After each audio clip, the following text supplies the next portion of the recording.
नमस्कार, good evening, बहुत स्वागत है आप सबका। आप देख रहे हैं न्यूज डिकोड, आपके साथ मैं हूं पुनीतिन, जहां आपको मिलती है खबर A to Z। तो शुरुआत करते हैं आज के खबरों का सिलसिला।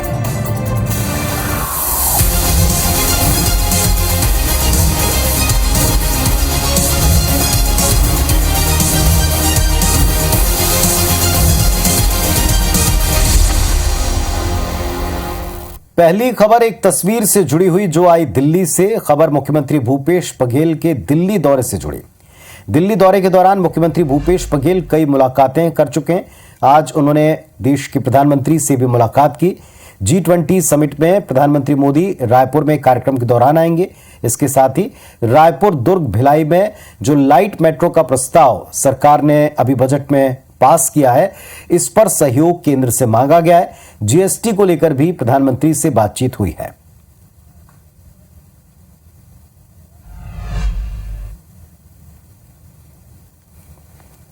G20 के बारे में प्रधानमंत्री जी चर्चा कर रहे थे कि किन किन राज्यों में कैसा कैसा हुआ, और बहुत बढ़िया हुआ ये बताया। और हमारे यहाँ छत्तीसगढ़ में सितंबर में होने वाला है, हमारी डेट तो सितंबर में आने वाली। हमारी तैयारी है उसके मामले में आधिकारिक रूप से लगातार बैठकें और चर्चाएं हो रही हैं। सितंबर में तो हमारे कार्यक्रम है ही, तो उसमें तो आएंगे ही, निमंत्रण हमने दिया ही है।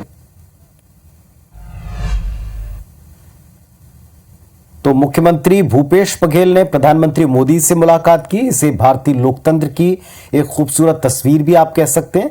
इस सौजन्य भेंट और इस भेंट से प्रदेश को क्या क्या प्राप्त हो सकता है, इसके मायने क्या है, जरा इसको डिकोड कर लें। पहली बात, प्रधानमंत्री मोदी और मुख्यमंत्री भूपेश बघेल दो बहुत ही मजबूत नेता हैं। कॉमन बात इनमें कुछ है। वो कॉमन बात यह कि दोनों नेता विरोधियों से बात और मुलाकात करने में जरा हिचकते रहे। ना निंदा करने में, ना उनके लिए अपनी तरफ से बात कहने में कोई संकोच नहीं। राजनीति अपनी जगह है, लेकिन जब कभी भी दोनों मिलते हैं तो राजनीतिक प्रतिद्वंद्विता का सम्मान करते हुए एक दूसरे से अपने हकों की, वो देश के और ये प्रदेश के, लगातार बात करते हैं। ममता बनर्जी, केसीआर समेत कई मुख्यमंत्री प्रधानमंत्री के उनके राज्य में जाने पर प्रोटोकॉल के खिलाफ काम करते और बात करते दिखे, और उसमें उनकी निंदा भी हुई। दूसरी बात ये, मुख्यमंत्री भूपेश की प्रधानमंत्री से पहले मुलाकात हो चुकी है। सीएम भूपेश बीते 4 साल में कांग्रेस के एक बड़े ही कद्दावर और सशक्त चेहरे के तौर पर एक तेज तर्रार सीएम के तौर पर उभरे हैं। मुख्यमंत्री भूपेश और पीएम मोदी में दूसरी एक और जो कॉमन सिमिलरिटी आप पाएंगे, सीएम भूपेश की राजनीति अपना एक मॉडल लेकर आगे बढ़ रही है, उनकी अपनी सोच लेकर आगे बढ़ रही है, और ऐसा ही हमने मुख्यमंत्री के तौर पर और देश के प्रधानमंत्री के तौर पर मोदी और उनकी टीम को भी देखा है। तीसरी बात, एक प्रादेशिक स्तर की राजनीति के महारथी माने जाते हैं और अपनी राष्ट्रीय स्तर की राजनीति में लगातार बयान देकर उपस्थिति दर्ज कराते हैं, तो दूसरे प्रादेशिक स्तर की राजनीति से अब केंद्र की राजनीति में जाकर के अंतर्राष्ट्रीय स्तर पर ख्याति प्राप्त करें। हो सकता है दोनों के व्यक्तित्व में और भी कई सारी समानताएं आपको नजर आती हूं, लेकिन इतना तो तय है कि पीएम और सीएम साहब की जो सौजन्य मुलाकात है, जो भेंट है, इसमें प्रदेश को उनके हकों के बारे में निश्चित तौर पर बात हुई, और प्रदेश को इंतजार है कि वो हक उनको जल्द से जल्द प्राप्त होंगे। फिलहाल ये तस्वीर सुखद थी, तो हमने आप तक सबसे पहले ये तस्वीर पहुंचाई। मुख्यमंत्री भूपेश ने कांग्रेस के राष्ट्रीय अध्यक्ष मल्लिकार्जुन खड़गे से भी अपने दिल्ली दौरे के दौरान मुलाकात की है। इस दौरान संगठन को लेकर रायपुर का जो राष्ट्रीय अधिवेशन था, इसमें पारित प्रस्ताव पर बात हुई। सीएम ने लंदन में राहुल गांधी के बयान पर बीजेपी की प्रतिक्रिया की आलोचना की। उन्होंने कहा कि विदेशी धरती पर घरेलू सियासत की बात करने की शुरुआत तो प्रधानमंत्री मोदी पहले ही कर चुके हैं।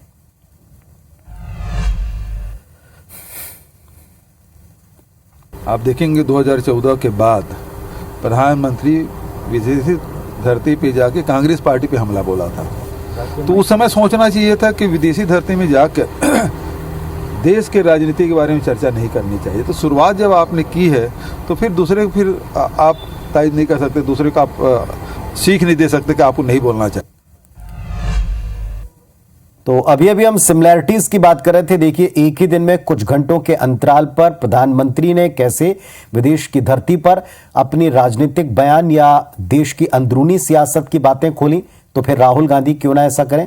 एक तरफ वो ये बयान भी देते हैं और दूसरी तरफ प्रदेश के और देश के हितों या मुद्दों पर खुलकर सौजन्य मुलाकात करने से चूकते नहीं और प्रदेश में उनका स्वागत भी करते हैं। चलिए अब आते हैं राजधानी रायपुर पर, जहां कृष्णा नगर इलाके में आज बड़ी तनावपूर्ण स्थिति बनी। पूरा मामला भगवान के एक पोस्टर फाड़ने से शुरू हुआ। देखिए इसमें अब तक क्या क्या हुआ है।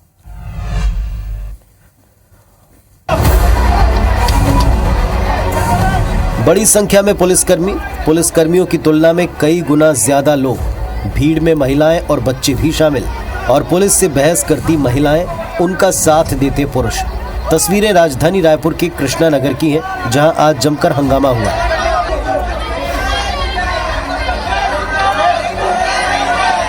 दरअसल कृष्णा नगर में दो गुटों में विवाद हो गया।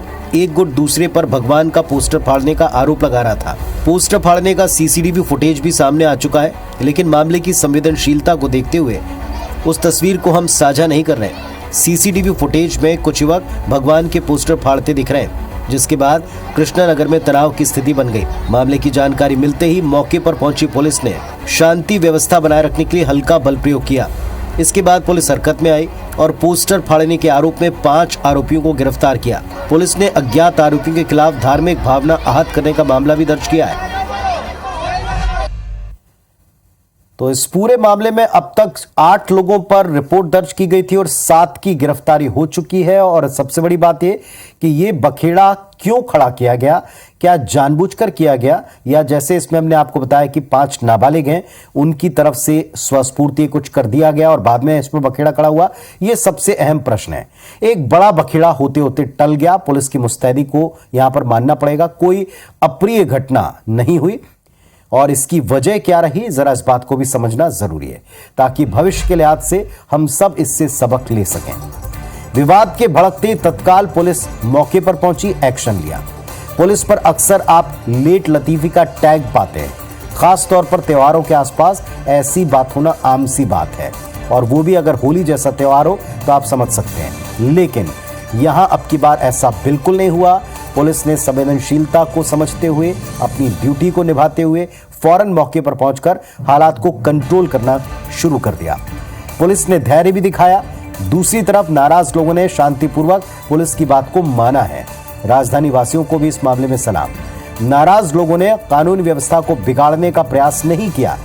कुल मिलाकर आहत लोगों ने पुलिस पर भरोसा किया, उनको वक्त और मौका दिया, और इसके साथ ही पुलिस ने लोगों के भरोसे को तोड़ा नहीं। फौरन आरोपियों की धरपकड़ शुरू कर दी। 7 आरोपी इसमें गिरफ्तार किए। पुलिस लोगों की भावनाओं को ध्यान में रखकर आगे भी सख्त और तत्काल कार्रवाई को लेकर संकल्पित होने की बात कहती है। लेकिन इसमें भी कोई शंका नहीं कि इस पूरे प्रकरण में कृष्णा नगर में तनाव की स्थिति रही। भारी पुलिस बल को तैनात करना पड़ा।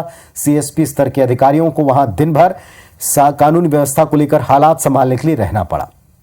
उम्मीद करते हैं कि वो लोग जिन्होंने ये सब कुछ किया था, ये सोच समझ के प्लानिंग के साथ ना किया हो। अगर हुआ है तो इसे कुचलने की जरूरत है, इसे फौरन रोकने की आवश्यकता है।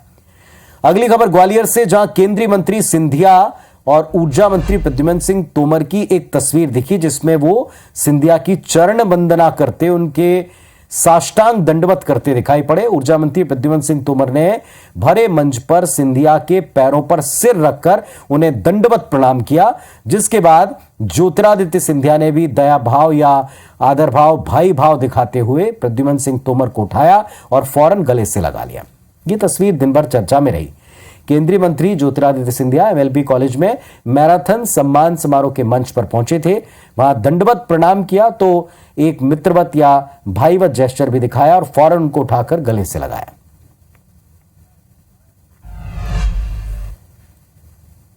तो प्रद्युम्न सिंह तोमर आपको याद ही होंगे, उनकी कई तस्वीरें वायरल होती हैं। बहुत सी ऐसी तस्वीरें, किस्से या प्रकरण हैं जहां आप उन्हें अलग अलग एक्टिविटीज में देखते हैं। सिंधिया की चरण वंदना उन्होंने की। वैसे इसमें किसी को कोई हैरानी परेशानी नहीं होनी चाहिए, क्योंकि उनका निजी मामला है। स्वामी भक्ति वाली पॉलिटिक्स कोई नई नहीं है। इसका अपडेटेड वर्जन भी इसे लोग करार दे रहे हैं। यह वर्जन क्या है जिसके बारे में बात करें, जरा इसको भी डिकोड कर लें। पहली बात तो है कि प्रद्युम्न सिंह तोमर सिंधिया के घोर कट्टर समर्थक हैं। इसके साथ साथ वो अक्सर जताते रहे कि वो उनके अनन्य भक्त के समान है। इस बात का पता ग्वालियर, चंबल समेत पूरे मध्य प्रदेश को है। कई तस्वीरें इसकी गवाह हैं। अहम बात यह कि प्रद्युम्न सिंह तोमर अपनी स्वामी भक्ति का सार्वजनिक तौर पर उदाहरण पेश करने में जरा भी पीछे नहीं रहते। सिंधिया भी प्रद्युम्न सिंह तोमर जैसे समर्थक को पाकर या उनकी भाषा में कहें भक्त को पाकर धन्य समझते होंगे, उनके समर्थक इससे खुश होते होंगे। दूसरी बात, तोमर सिंधिया के प्रति जैसा व्यवहार प्रदर्शित करते हैं उसे राजनीति की भाषा में व्यक्ति पूजा के तौर पर कई बार आलोचना का शिकार होना पड़ता है। इसमें कोई शक, कोई दो राय नहीं कि सिंधिया एक बेहद प्रभावशाली व्यक्तित्व है। उनका ऑरा हमने देखा है। वैसे ऐसे नेताओं के तोमर जैसे समर्थक अक्सर रहे हैं, लेकिन लोकतंत्र के लिहाज से किसी एक जनप्रतिनिधि का, जिसको हजारों लोगों ने अपना नेता चुना हो, उनका सरेआम मंच पर राजनीतिक आका के चरणों में इस तरह लेट जाना शायद उनके समर्थकों को, उनके वोटर्स को ठीक ना लगे। आगे आप इसमें क्या कह सकते हैं? आप पर, जनता पर छोड़ते हैं। जनता ने ही इनको चुना है। क्या जनता को ये तस्वीरें अच्छी लगती हैं? क्या जनता को ये तस्वीरें सहज लगती हैं? लोकतंत्र में मंत्री राजा की तरह अक्सर ट्रीट किए जाते हैं। अगर लोकतांत्रिक राजा किसी की चरण वंदना करे तो उसे महाराजा कहना, जिस नाम से अक्सर पुकारे जाते हैं, क्या उचित होगा? ये सब हम जनता पर छोड़ते हैं। चलिए फिलहाल एक तस्वीर और उससे जुड़े बहुत सारे सवाल थे। खबर अगली एमपी से ही है, जहां दिग्विजय सिंह मिशन विंध्य के तहत दौरे पर निकल चुके हैं। आज दिग्विजय सिंह सतना पहुंचे। कांग्रेस दिग्विजय सिंह के दौरे से बेहद उत्साहित है, बहुत सारी उम्मीदें लगाकर बैठी।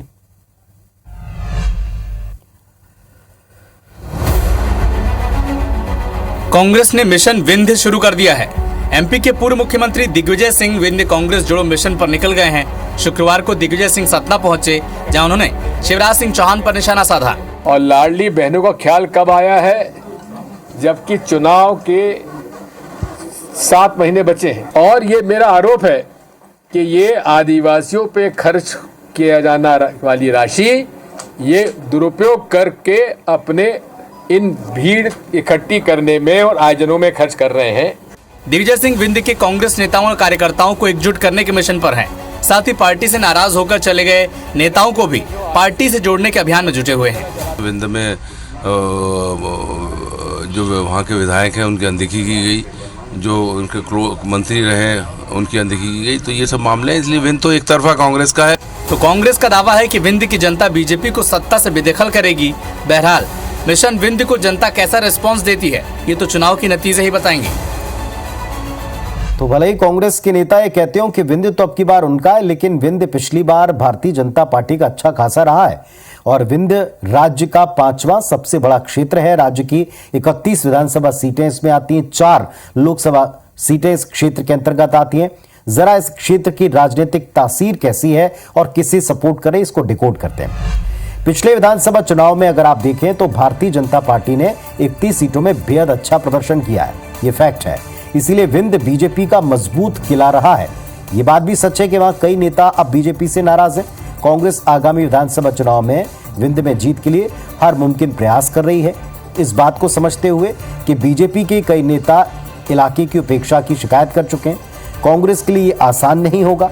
विंध्य क्षेत्र में जातिगत समीकरण अक्सर हावी रहे हैं। इस अंचल में ब्राह्मण, ठाकुर, पिछड़ा वर्ग से कुर्मी समाज का एक दबदबा रहा। कभी कांग्रेस का मजबूत किला रहा विंध्य कई विधानसभा चुनाव में बीजेपी का किला बनकर उभर चुका है, और यही कांग्रेस की मुश्किल है।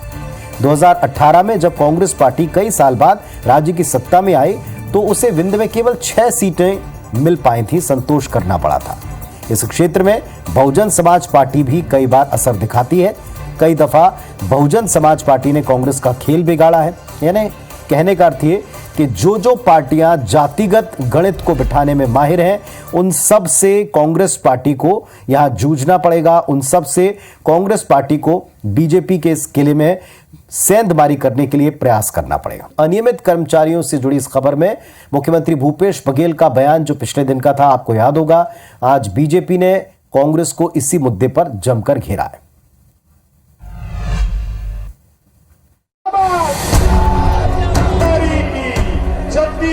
ये अनियमित कर्मचारियों के आंदोलन की पुरानी तस्वीरें हैं। अनियमित कर्मचारी लंबे समय से नियमित करने की मांग कर रहे हैं। एक बार फिर अनियमित कर्मचारियों का मुद्दा चर्चा में आ गया है। वजह है सीएम भूपेश का वो बयान जो उन्होंने गुरुवार को दिया था। सीएम भूपेश ने कहा था कि विभागों से अब तक डेटा नहीं मिला, जिस पर आज बीजेपी ने भूपेश सरकार पर हमला बोला। भारतीय जनता पार्टी के लोग जनता के बीच में ही रहते हैं। कांग्रेस के नेताओं की तरह वो एसी कमरों में बंद नहीं रहते हैं। वो जनता से बात करते हैं, उनकी समस्याएं सुनते हैं और उसके बाद उनका काम भी करते हैं। दूसरी तरफ कांग्रेस अनियमित कर्मचारियों से धैर्य रखने और विभागों से जानकारी मिलने तक इंतजार करने की अपील कर रही है। सभा करने से किसी को नहीं रोका जा सकता है, लेकिन उन्हें धैर्य रखना चाहिए। भूपेश बघेल जी की बातों पर भरोसा रखना चाहिए। जैसे ही सब विभागों की जानकारी आएगी, अनियमित कर्मचारियों के संबंध में निर्णय लिया जाएगा। कुल मिलाकर अनियमित कर्मचारियों को नियमित करने का फैसला अधर में लटका है। चुनाव को कुछ ही महीने बचे हैं। सवाल ये, क्या चुनाव से पहले नियमित कर्मचारियों को खुशखबरी सुनने को मिलेगी? तो कल ही हमने इस मुद्दे को डिकोड किया था और आपको बताया था कि इसमें दिक्कत क्या है। खुद मुख्यमंत्री ने प्रधानमंत्री से मुलाकात के लिए जब वो दिल्ली जा रहे थे उसके पहले उन्होंने यह बता दिया था कि दरअसल इस मुद्दे पर कई डेटा और जानकारी उनके पास स्टेबल नहीं हुई है और जब तक जानकारी नहीं आएगी तब तक वो इस मुद्दे पर कोई फैसला समिति के द्वारा ले नहीं सकते हैं। अब इस पर धैर्य रखने की सलाह है। जाहिर तौर पर सत्ता पक्ष कह रहा है कि इसमें हमने मुद्दा छीना, इसीलिए बीजेपी राजनीति तो करेगी। अगली खबर है पड़ोसी मुल्क चीन से, जहां शी जिनपिंग तीसरी बार राष्ट्रपति बन चुके हैं। इस तस्वीर को भी आप जरूर देखें।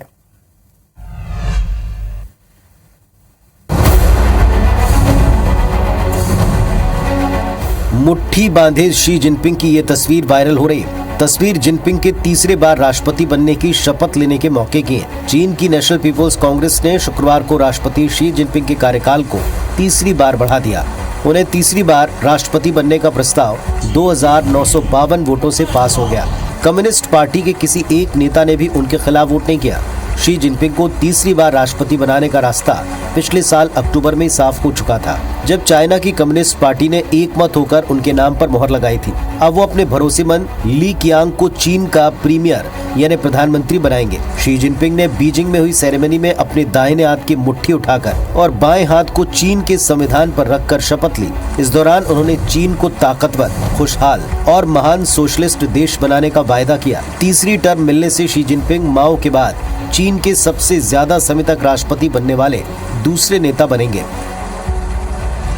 तो शी जिनपिंग तीसरी बार राष्ट्रपति बन चुके हैं। चाइना के सवालिए कि जिनपिंग का राष्ट्रपति बने रहना भारत के लिए कैसा हो सकता है, क्या ये खतरे के समान है? जरा इसको डिकोड करते हैं। पहली बात है कि भारत चीन बॉर्डर के ऊपर टकराव की स्थिति पहले से है और इसके बढ़ने के ही आसार है। घटने की दूर दूर तक कोई संभावना नहीं। भारत और चीन के बीच में 4000 किलोमीटर से ज्यादा लंबी एक सीमा है, बॉर्डर है। इसमें कई जगहों पर विवाद की स्थिति अक्सर चीन बनाता है। डोकलाम और गालवान घाटी के विवाद इसका एक हिस्सा रहे हैं। देश और दुनिया ने देखा है। जिनपिंग की विस्तारवादी नीति से भारत की सुरक्षा को सर्वदा एक अलार्म, एक खतरा रहा है। दूसरी बात, जिनपिंग की BRI और CPEC बड़ी महत्वाकांक्षी प्रोजेक्ट्स हैं। वन बेल्ट वन रोड के जरिए चीन दुनिया भर के देशों को जोड़कर अपने कारोबार के लिए बाजार तलाश रहा है। भारत के पड़ोसी देशों में इस सड़क से चीनी सैन्य बलों की आवाजाही आसान हो जाएगी, जो भारत के लिहाज से, उसके सामरिक लिहाज से कतई ठीक नहीं। तीसरी बात, जिनपिंग भारत को 3 तरफ से घेरने की रणनीति पर काम कर रहे हैं। चीन के कर्ज तले दबकर श्रीलंका बदहाल हो चुका है, दुनिया देख चुकी। चीन उसका हम्बनटोटा पोर्ट इस्तेमाल करने लगा है। इधर पाकिस्तान को चीन लगातार सैन्य सहायता प्रदान कर रहा है और पाकिस्तान की हालत किसी से छिपी नहीं। इसमें आधुनिक हथियार भी शामिल है, जिसका सीधा टारगेट भारत बनाने का हो सकता है। इसकी चेतावनी भी भारत को कई दफा मिल चुकी है। नेपाल में भी चीन BRI के जरिए अपना दखल बढ़ा रहा है।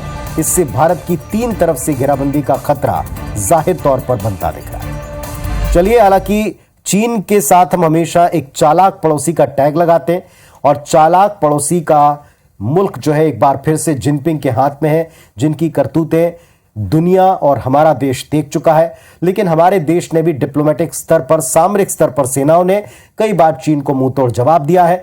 बस रहना हमेशा अलर्ट पड़ेगा, इतना तय हो चुका है। आज की न्यूज डिकोड में बस इतना ही। कल फिर से आपसे इसी मंच पर खबरों को डिकोड करने के लिए मुलाकात होगी। अपना और परिवार का ख्याल रखें। नमस्कार, शुभ रात्रि।